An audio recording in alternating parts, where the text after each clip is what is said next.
So let me share with you the single largest topic in the narrative report. Now remember, the narrative report is the single most important document you will ever create in personal injury. That is essentially the structure of the lawsuit. That's what that is.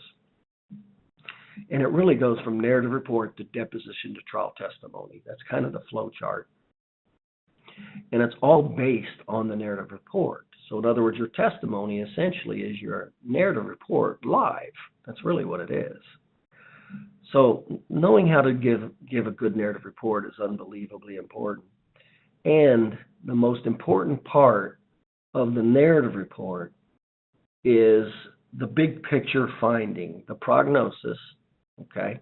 The prognosis and the complicating factors. And so I want to share with you how to easily document the most important part of the narrative report, which is the prognosis, and which part of the prognosis, which is the complicating factors, how this is going to limit and restrict this person's lifestyle. Because remember, when we talk about the core of personal injury, you can get wrapped up into a lot of the minutia. But remember, when we talk about what's the most important part of personal injury, it's really two things. Number one, is there an impairment? Okay? Number one, is there impairment? Because remember, it doesn't matter if there's low property damage, but there's an impairment, a justifiable impairment. It doesn't if there's no property damage, but there's an impairment. Or let's say you have high property damage, but there's no impairment. See, that hurts the case.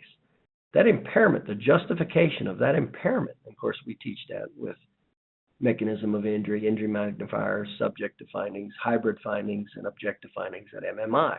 That's how you justify the impairment, okay? So it's a 1-2 punch of personal injury is the impairment, and then how that impairment is affecting, restricting, and limiting or stopping the things that are most important to that individual. And that's called activities of daily living. And remember, some activities of daily living are more important than others.